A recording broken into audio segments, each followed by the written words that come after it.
Europe's largest volcano has erupted. This is the Etna, Mount Etna, which is a stratovolcano, and in the island of the Sicily, in the southern Italy, in the Mediterranean Sea. This is where the Africa collided with the Eurasia, and the subduction of the oceanic crust of the Mediterranean Sea creates, when it is uplifted again, these volcanoes from here up to Vesuvius and further up near Rome. Even we have some volcanoes. Some of them are not erupting. This one is very erupting, around 3,000 meters, and increasing as the eruption happens. As you can see, it has a Strombolian stage at the moment.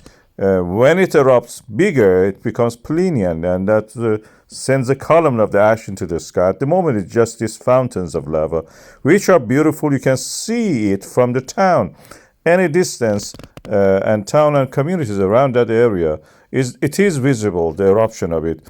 And it's quite safe, actually, in that sense that it doesn't, we can almost predict how it is, how its behavior.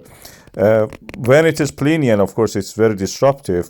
But we already know it has been more disruptive than that. 5 stages of the volcanic activity, 5 different volcanoes were in that region, and this is the last stage. Even the continuation of this evolution of this volcano in our time is as such. You can see the central crater at the moment.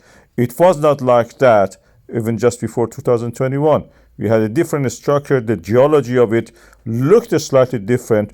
In 1983, the shape was like that. Now we have another hill. To the left, you can see that. 2021 is the current shape that we have and is evolving as the time goes by.